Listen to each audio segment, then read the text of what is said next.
Ndagusuhuje wowe unkurikiye kuri Rama Family. Ni Louise nk'ibisanzwe ukwifuriza ihirwe, ukwifuriza kurama, ukwifuriza kandi kugira ubuzima buzira umuze. Nayo mpamvu mpaye ikaze buri wese wafunguye iki kiganiro. Ntangiye nisegura kuko iki kiganiro cyaraje kiza gicitsemo biba ngombwa ko ngisiba. Nabibwiwe na bamwe mu bari bamaze kukireba, bari banakirebye ari benshi, ariko bahita bandika bati iki kiganiro byanze bikunze biragaragara ko gicitsemo, nuko nanjye mpita ngisiba kugira ngo wenda nongere ngisubiremo, hanyuma byose nateganyaga ko bigaragara muri iyi video biboneke, kuko ni ingenzi, ni ikibazo cy'amenyo asa nabi nagiraga ngo nkemure ku muntu wese uzabona iki kiganiro. Ni ukuri kandi kizakemuka. Uti bizahera hehe? Abantu burya ntago baba bafite amakuru, kandi haba hari ibintu bishobora kubafasha. Reba nk'ubu ngubu bintu ngiye kukubwira bishobora kugufasha ku muntu ufite amenyo azaho ibintu by'umuhondo, cyangwa se amenyo yajeho ibintu by'umukara. Hari ibintu byoroshye bishobora kuyakura. Wasanga wenda utabizi ko umuntu ashobora kwiboroshesha amakara. Nicyo kintu cya mbere ngiye kwereka.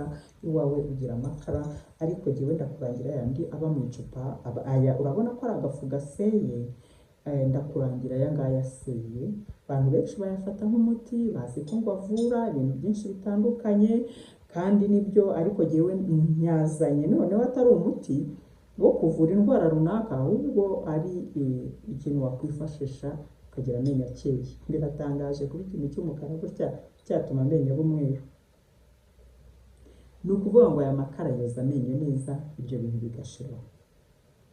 Ushyira ku gasahani iyo ubikoreshe kugira ngo udakoza uburoso mu menshi cyangwa se mu makara nyine aba ari busigare, noneho akaba uburoso bwasigamo mikorobe ugasigarana amakara yanduye. Ayo uri bukoreshe make uyashyira ku gasahani, asigaye akaba ari bukoresha, wanayasiga ukayamenya. Ariko ndagira ngo mubwire ko rwose aya makara yoza amenyo neza, ugasanga amenyo arakeye. Iyo urangije, kubera ko aya makara urabona nyine ni umukara, ururimi ruba rwabaye umukara, ishinya yabaye umukara, ugomba gufata umuti w'amenyo ukoresha. Abantu bakoresha utandukanye, close-up, Mowap, Abesedan, Colgate, mbese icyo ukoresha nta kibazo. Iyo urangije neza ugomba kwiborosa n'umuti w'amenyo, urufuro rugahinduka umweru, ukabona ko ururimi urwogeshe, n'ishinya yogeshe, n'amenyo yogeshe, ibintu byose by'umukara by'amakara byari byagiyemo bikavamo. Nibiba rero amenyo yawe yanze gucya kubera ko ibyo bintu wenda bimaranye igihe kinini, hari ubundi buryo, alternative ya kabiri ni ugukoresha baking soda. Baking soda ni iba muri farumasi. Hari igihe iba iri mu gakarito nk'aka ngaka, hakaba n'igihe iba iri mu gasashe, hose wabibona. Iyi baking soda hari n'igihe uzasanga handitseho iyi bicarbonate de sodium, hano niko handitse, ariko hari naho uzasanga handitse baking soda. Nta kibazo, uzabikoresha. Naho uzakura mu gakarito ibyo ugomba gukoresha, urebe ibyo ugomba gukoresha muri aka gakarito, noneho ushyire ku gasahane. Urabona ukuntu ni akantuza, ni akafu keza, noneho ushyire ku gasahane ibyo uzakoresha. Ibyo ushyira ku gasahane ibyo urakoresha kugira ngo utaza gukoza uburoso mu gakarito bigasigara byanduye. Niyo mpamvu iyo tudusahane, nta yindi mpamvu, aba ari ukugira ngo utanduza ibisigaye. Ibi bizakogereza amenyo, azacya neza. Ni ukuri baking soda rero uyikoresha noneho amenyo yawe ntacye, ubwo nyine hazaba hari ikindi kibazo kidasanzwe. Reka nibutse buri wese unkurikiye ko koza amenyo, abatantiste cyangwa se abamuganga w'amenyo bahora babitubwira, tukwiye koza amenyo igihe cyose tumaze kurya. Ko rimwe na rimwe ntibidushobokera, kubera ko hari igihe ugira utya ukarya amabiswi, amashokora, iyi maji ukabirya ugenda uri mu nzira nta hantu uri bwiborose, urumva ko nabyo biraza bikongera bikangiza amenyo. Ariko kandi mu gihe cyose gishoboka ukwiye koza amenyo. Benshi bakunda gufata gahunda yo koza amenyo mu gitondo.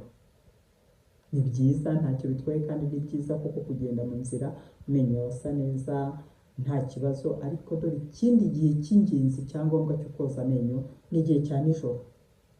Nijoro kuko uryama ubumbye umunwa, umaze kurya none uraryamye ubumbye umunwa, urumva ibyo bisigazwa by'ibiryo byasigaye mu kanwa, mikorobe byanze bikunze ziri bubonekemo zicukura amenyo kandi ziracukura zisanzuye, kubera ko nta mwuka nyine, ntabwo umunwa urafunze, ahasigaye buhoro buhoro usasanga amenyo yawe yaracukunyutse. Bityo niba ushaka gukira ikibazo cy'amenyo ugatandukana nacyo, ujye uryama wiborosheje. Ni ukuri ndabikubwiye, ndabikuburiye, ndi Louise. Ujye uryama wiborosheje, bizagufasha uzajya utandukana burundu n'ikibazo cy'amenyo. Noneho unakoresha n'ibintu bishobora gutuma asa neza, rwose nta kibazo uzagira.